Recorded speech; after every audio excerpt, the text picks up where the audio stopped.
20대의 허영, 30대의 착각, 40대의 안일함이 만드는 비극적인 노후. 사람들은 보통 이렇게 말합니다. 지금은 좀 힘들어도 나이 들면 어떻게든 되겠죠. 막연한 위로처럼 들리지만 자산을 숫자로 들여다보면 이 말은 거의 항상 틀립니다.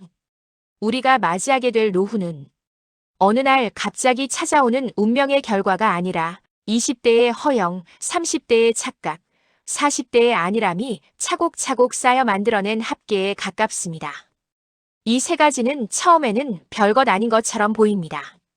젊을 때 좀 즐기면 어때? 이 정도면 남들만큼은 사는 거지.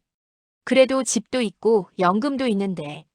하지만 이 말들 뒤에 숨어있는 소비와 선택의 패턴이 30년, 40년 뒤에 당신을 비극적인 노후로 데려갈 수 있습니다. 자산 전문가의 관점에서 그 흐름을 한번 찬찬히 짚어보겠습니다. 1.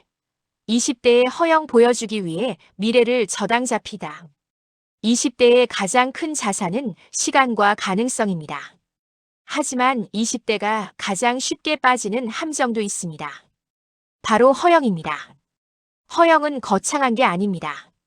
남들 다 들고 다니는 브랜드 지갑, SNS에 올릴 만한 카페와 여행, 할부로 맞춘 최신 스마트폰과 패션, 내가 이 정도는 쓰는 사람이라는 느낌. 20대의 허영은 거의 항상 이런 말로 포장됩니다. 젊을 때 즐겨야죠. 돈은 나중에 벌면 되니까요. 문제는 이 말이 지금의 즐거움을 위해 미래의 기회를 판다는 뜻이 되기 쉽다는 겁니다. 월급이 들어오면 고생한 나를 위로한다는 이유로 소비부터 하고 통장은 다시 영원 근처로 돌아가고 남는 돈으로 저축과 투자를 하려 하지만 실제로 남는 돈은 거의 없습니다.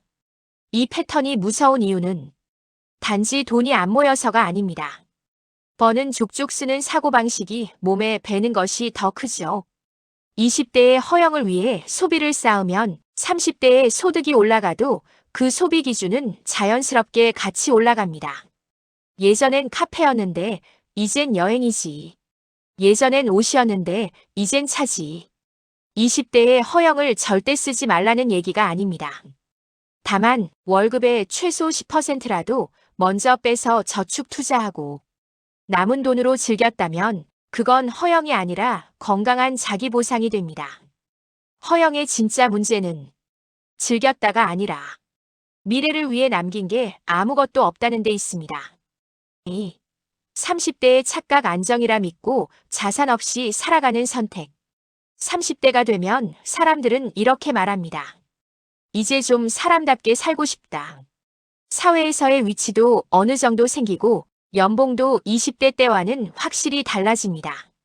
결혼, 출산, 내 집 마련, 자동차 어른의 삶이 시작되는 시기입니다. 이때 30대가 가장 많이 하는 착각이 있습니다. 이 정도면 남들만큼은 산다는 착각. 월급도 꾸준히 들어오고 차도 있고 대출이 있긴 해도 집도 있고 아이도 키우고 있으니 그래도 평균 이상은 아닐까? 라는 생각이 듭니다. 하지만 자산을 숫자로 놓고 보면 이들 중 상당수는 자산은 거의 없는 고소득 월급쟁이에 불과합니다.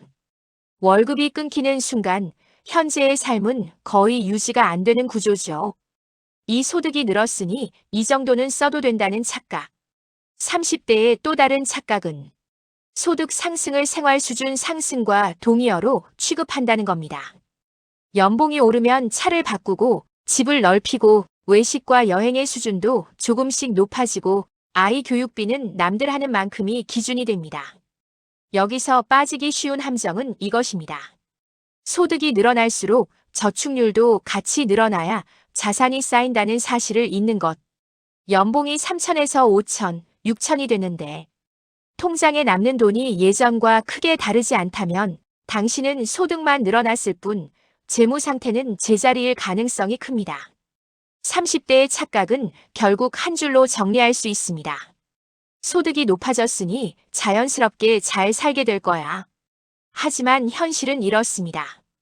소득을 어떻게 쓰느냐, 얼마나 남기느냐를 바꾸지 않으면 소득이 아무리 올라가도 가난한 삶에서 벗어나기 어렵다.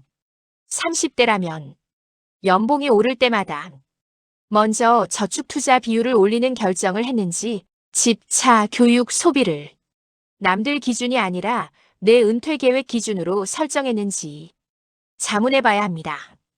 그렇지 않았다면 이미 40대, 50대의 불안한 노후를 예고하는 시그널일 수 있습니다. 3. 40대의 안일함, 지금처럼만 버티면 되겠지라는 위험한 자기 위로. 40대는 소득의 정점에 가까운 시기입니다. 동시에 지출의 정점이기도 합니다. 자녀 교육비는 본격적으로 늘어나고 부모님 세대의 건강 요양 문제가 나타나며 주택 대출 상환 압박도 커집니다. 그래서 40대의 입에서는 이런 말이 자주 나옵니다. 지금도 빠듯한데 은퇴까지는 그냥 이대로 버티는 수밖에 없죠. 이 말 속엔 두 가지 안일함이 숨어 있습니다. 일집도 있고 연금도 있으니 어떻게든 되겠지라는 안일함. 많은 40대가 집 한 채, 국민연금, 퇴직연금 정도를 근거로 나중에 어떻게든 되겠지라고 생각합니다. 그런데 실제로 숫자로 계산해보면 은퇴 후 2030년을 연금과 집 한 채만으로 버티기엔 현실적으로 턱없이 부족한 경우가 대부분입니다. 집은 거주 공간이지 매달 생활비를 계좌에 찍어주는 자산이 아닙니다. 언제 어떤 상황에서 팔 수 있을지도 알 수 없습니다. 이 계산해보면 불안하니까 차라리 안 보고 산다는 안일함. 많은 40대는 속으로 이렇게 생각합니다. 솔직히 지금 내 자산이 얼마나 부족한지 대충은 안다. 그래서 더 보기 싫다. 그래서 현재 순자산, 은퇴까지 남은 기간 동안의 저축 가능액, 연금 수령 예상액, 은퇴 후 필요한 생활비 등을 정확히 적어보는 일을 계속 미룹니다. 하지만 현실을 미루는 시간만큼 선택지는 줄어듭니다. 40대의 숫자를 직시하지 않으면 50대에는 더 공격적으로 더 큰 리스크를 감수해야만 하는 상황이 되기 쉽습니다. 40대의 안일함은 지금도 힘든데 거기까지 생각할 여유가 없다는 말로 포장되지만 실제로는 미래의 나에게 모든 부담을 떠넘기는 선택입니다. 4. 그렇게 만들어지는 비극적인 노후. 20대의 허영, 30대의 착각, 40대의 안일함은 각각 따로 보면 그냥 그럴 수도 있는 선택처럼 보입니다. 하지만 문제는 이 세 가지가 연속된 하나의 인생 흐름 위에서 일어난다는 점입니다. 20대의 저축 투자 패턴을 만들지 못해 30대의 소득이 올라도 자산이 쌓이지 않고 40대의 현실 점검을 미루다 보면 50대와 60대에 남는 것은 오래된 대출, 충분하지 않은 연금, 팔까 말까 고민되는 집 한 채, 그리고 조금만 더 일했으면, 조금만 더 일찍 알았으면 하는 후회입니다. 비극적인 노후란 극단적인 가난만을 의미하지 않습니다. 아프면 병원비가 걱정되고 자녀에게 손을 벌릴까봐 눈치 보이고 월말이 다가올 때마다 통장을 들여다보며 움찔하는 삶. 노후의 삶의 수준을 내가 선택하는 것이 아니라 잔고가 허용하는 만큼만 살아야 하는 상태가 가장 현실적인 비극입니다. 5. 아직 늦지 않았다. 흐름을 끊는 것은 한 번의 결심에서 시작된다. 좋은 소식은 하나입니다. 비극적인 노후도 20대, 30대, 40대의 선택이 쌓여 만들어지는 것이라면 지금 이 순간의 선택으로 흐름을 바꿀 수도 있다는 것입니다. 20대라면 허영을 모두 없앨 필요는 없습니다. 다만 월급의 10%만이라도 먼저 나에게 투자하는 돈으로 떼어두세요.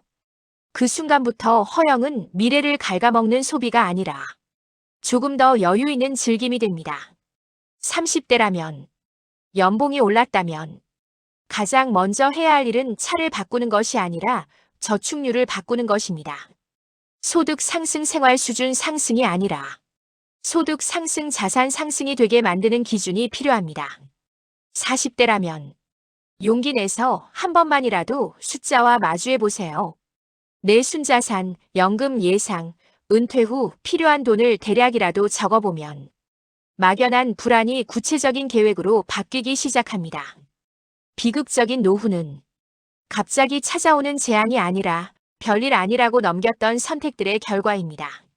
그렇다면 반대로 지금의 작은 선택이 충분히 준비된 노후의 출발점이 될 수도 있습니다.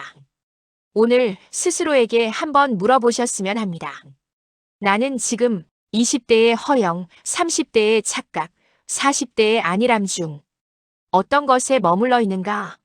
그리고 그 질문 앞에서 조금만 더 솔직해질 수 있다면 당신의 노후는 더 이상 비극이 아니라 미리 준비된 삶으로 바뀌기 시작할 겁니다.